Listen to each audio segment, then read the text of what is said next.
Hello friends, welcome to Kamath Astrology. Wishing all our viewers a very happy Navratri and may the Divine Goddess bless all of you with happiness, prosperity and good health.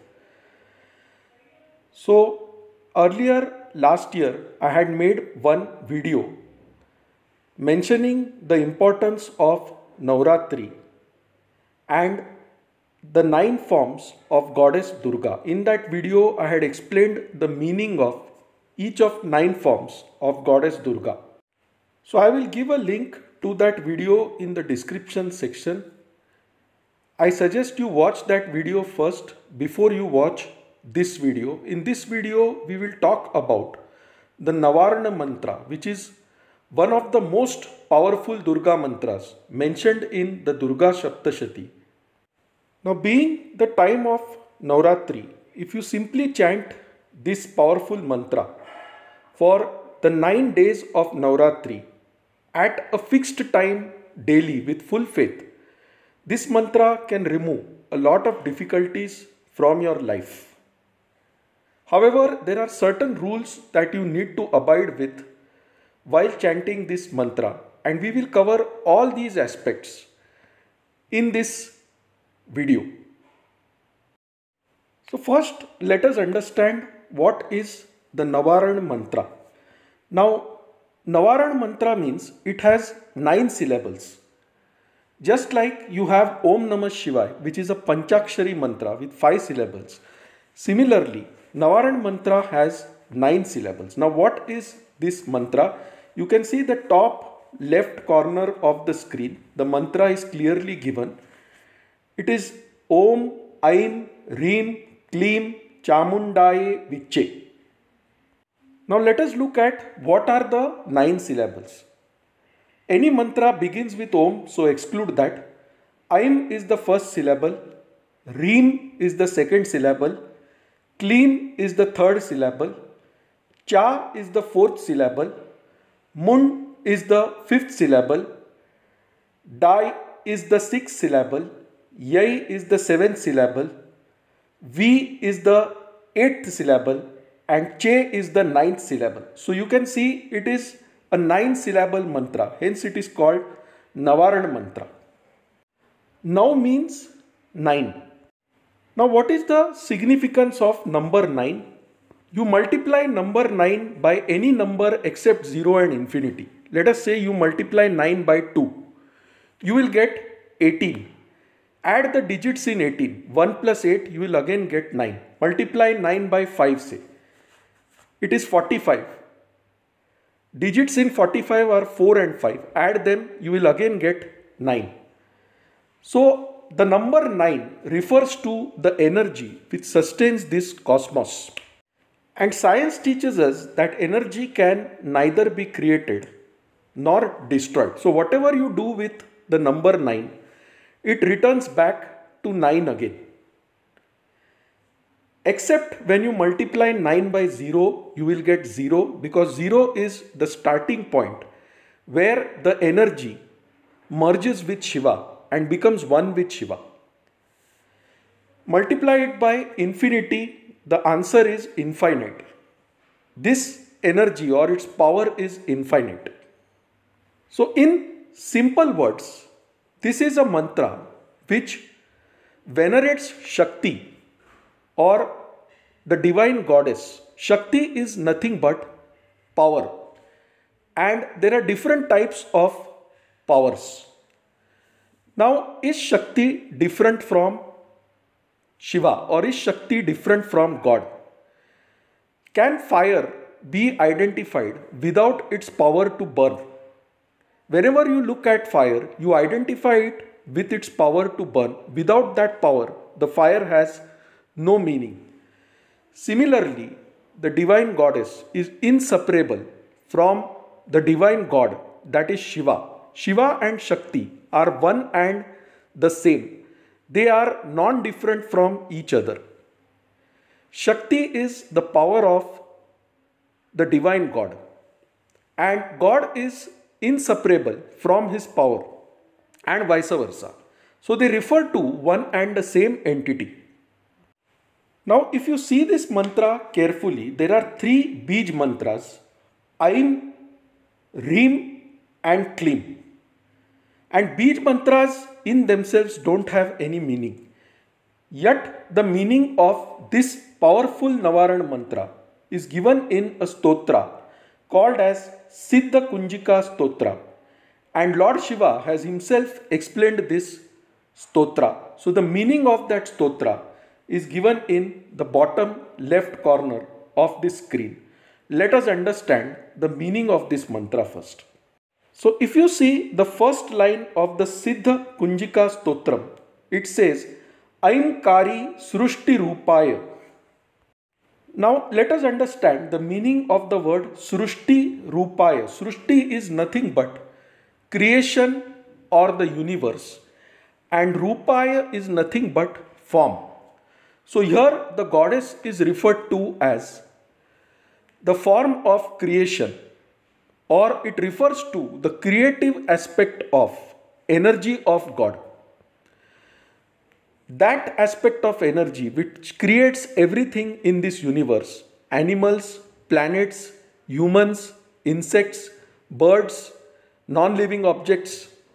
So, Aim is that Bij mantra which invokes the creative aspect of God. And therefore, Aim refers to the knowledge of creation. And in this form, the goddess is venerated for her power of creation in the form of Saraswati, the goddess of knowledge. So, Saraswati or knowledge is known as the consort of Brahma, the creator.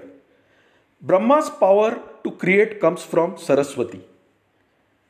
And therefore, Brahma, that is the creator, and the knowledge of creation, that is Saraswati, are inseparable. Now, let us look at the second half of the first line, Reem Kari Pratipalika. Now, let us understand first the meaning of the word Pratipalika. Now, whenever you say Prati Din, it means every day.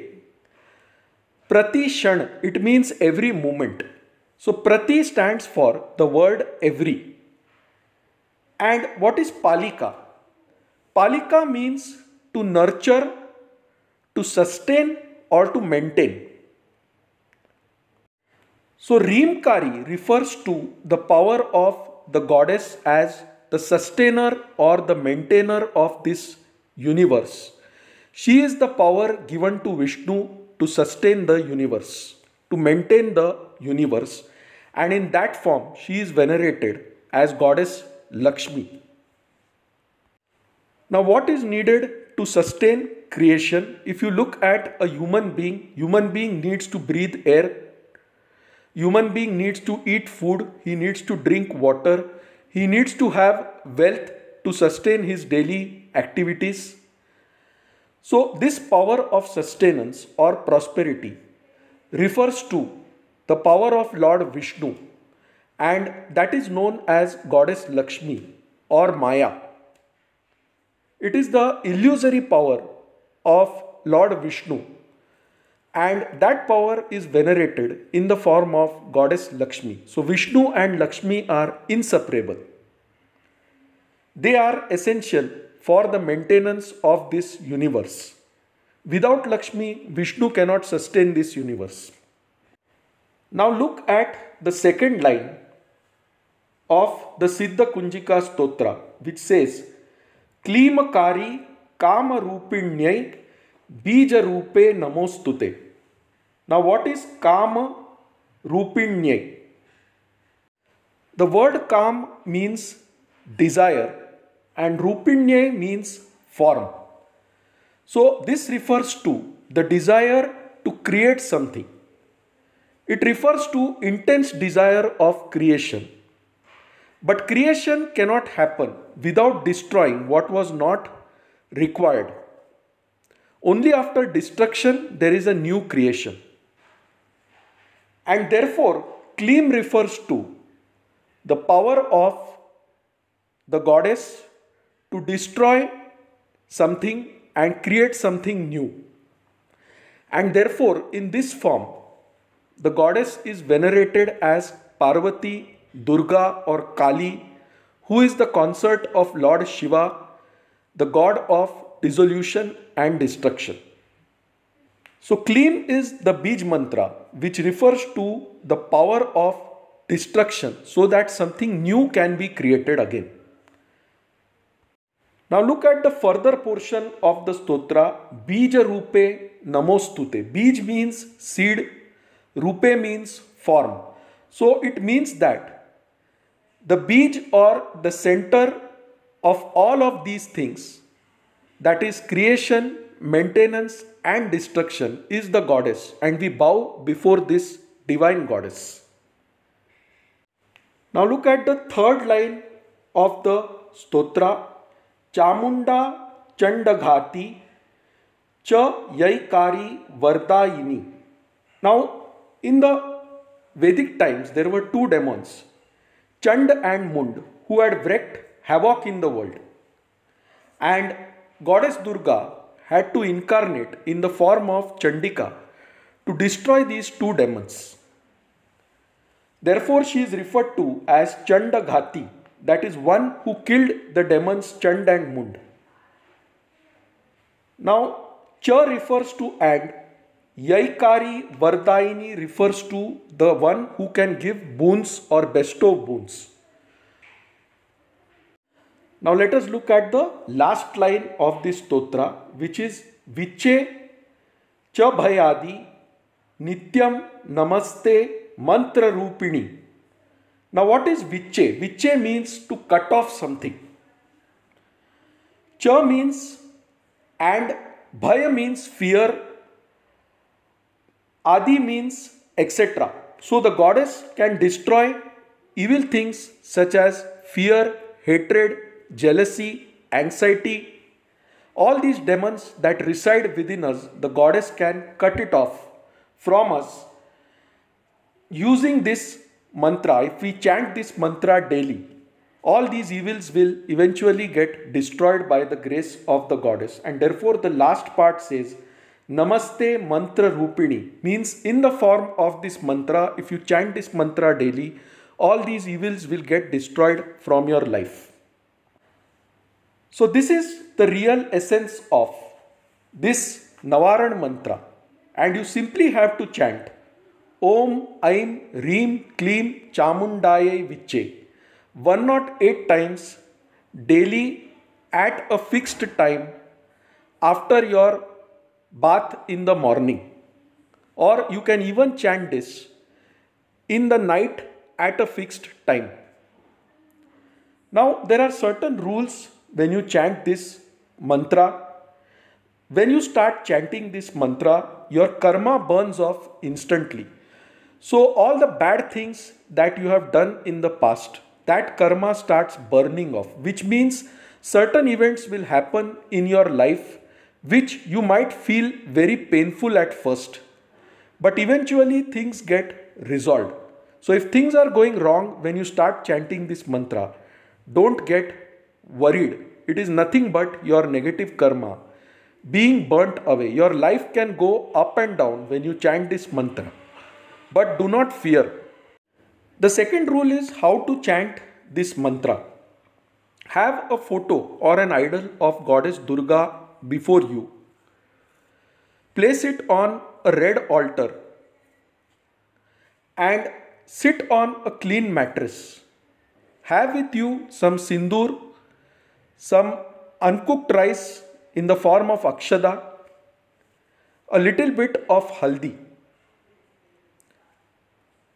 and start doing the chanting using a lal chandan ki mala. Mala is nothing but a rosary. Now before you do the chanting, first invoke Lord Ganesha. Say Om Sri Ganeshaya Namah 3 times. Then bow before the goddess. Apply a little sindoor to the goddess. Throw a little bit of rice on the goddess, that is the akshada on the goddess. And then close your eyes, sit on the clean mattress and start chanting this mantra 108 times. Now one more thing to remember is when you are chanting this mantra, You should not have your menstrual cycles, or you should maintain complete brahmacharya. Also, you should only be eating vegetarian food on the days when you chant this mantra. So, if you are going to do this to attain some siddhi, you may have to chant this 27 lakh times, which is a huge number. And this may not be feasible for a normal person. So, the advice I am giving you is to chant this for the 9 days of Navratri continuously, 108 times each day, at a fixed time, at a fixed place. And slowly, initially, maybe some problems will come, like I explained before, because your karma is getting burnt off. But after sustained effort, once you continue chanting this mantra regularly, maintaining purity of mind, body, and soul, wonderful things will happen in your life automatically. I have had people telling me certain divine experiences as a result of chanting this mantra. I myself had some experiences when I chanted this mantra. Now, what are the benefits of chanting this mantra? Once your initial problems get resolved, the mantra slowly gives you good health, lot of prosperity. It also gives you a lot of wealth.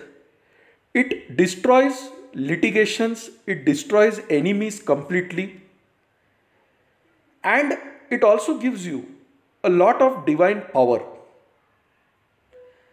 Now, not everyone may be able to sustain the energy of this mantra. It is a very powerful mantra because it has three bij mantras in it: Aim, Reem, and Kleem, which refers to creation, maintenance, and destruction.